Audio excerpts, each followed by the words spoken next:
What's up mga kana? For today's video, magka-camping kami. Oo, papunta kami ng DRT sa Punsong Bato. Oo. At kahit mainit, gora lang. At ganito pala yung feeling nagre-ride, no? Kahit mainit, enjoy. At kahit maraming bitbitin, enjoy lang. Ang ganda kasi ng view, oh.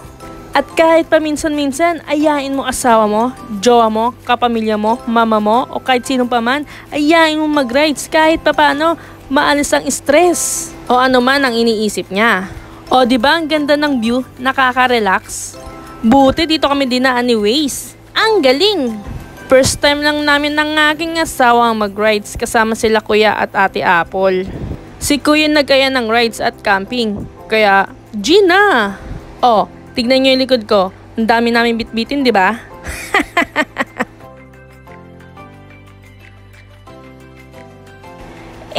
Andito na rin kami sa arko ng DRT. Makakapag-picture na rin kami. Sa Facebook ko lang to nakikita. Pero ngayon, nakita ko na. At ayan na nga, nagtatanong na sila kung saan kami kakain. Syempre, sagot ko kahit saan. Pagkain yun eh. Blessing din yun, no? Kaya sabi ng aking asawa, tara na, gutom na ako. Kaya eto, bumiyahe na kami. At naghahanap ng makakainan. Wala daw kasing kinakainan nila dun eh. Yung parisan at mamihan, masarap daw yun eh.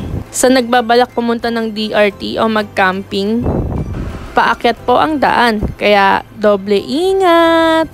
Pero napakaganda ng view. As in. At eto na nga, nag-stop over kami para kumain. At para mainat-inat ko din ang hita ko. Manhid na puwet ko eh. Kakaupo. Tadan! Sa wakas, andito na rin kami sa Punsong Bato. Ang aking asawa, pawis na. At ako naman, haggard na. Pero okay lang kung ganito naman ang makikita kong view. O, diba? May dala pang unan at dalawa pa.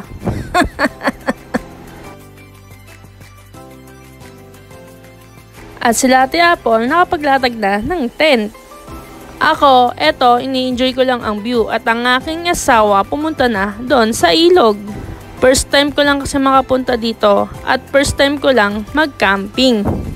Nakakatuwa yung buhangin dito, ang pinong-pino talaga, grabe.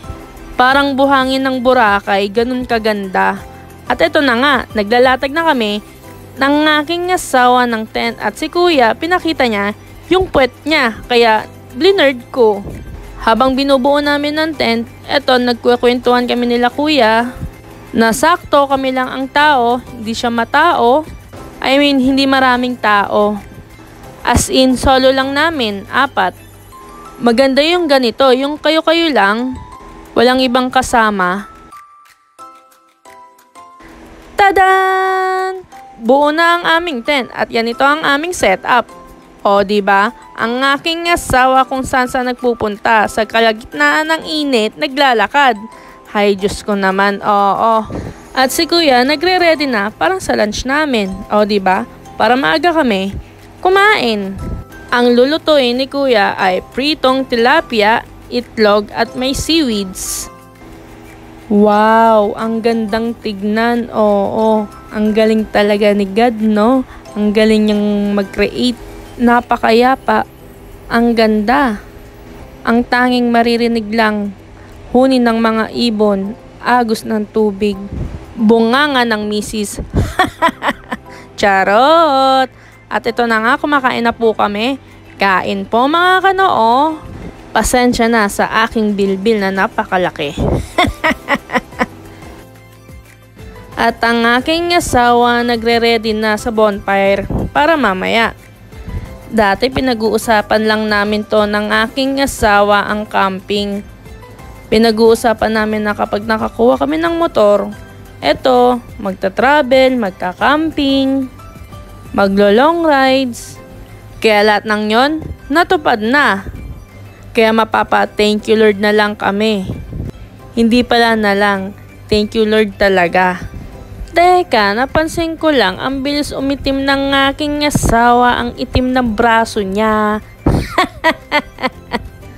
Paano kasi? kung saan nagpupunta kahit mainit. Sige, lakad lang ng lakad.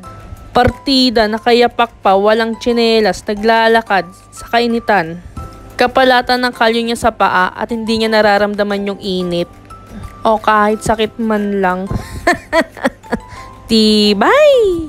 Si mama kaya, kailan kaya makakapunta sa ganitong lugar? Maganda sana buong pamilya pumunta sa ganitong lugar no? Para may iba yung bonding at para less na rin sa mga internet. Dito kasi payapa kaisipan mo, payapa mata mo, payapa ka sa lahat. At si kuya nagpre-prepare ng dinner para mamaya. O diba ang aga na naman, maaga na naman kami kakain. Ang niluluto niya is tocino at hotdog.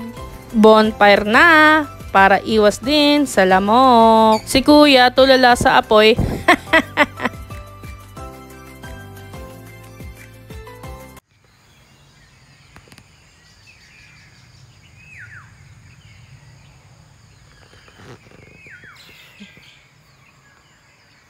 Salamat sa panonood. Hanggang sa muli!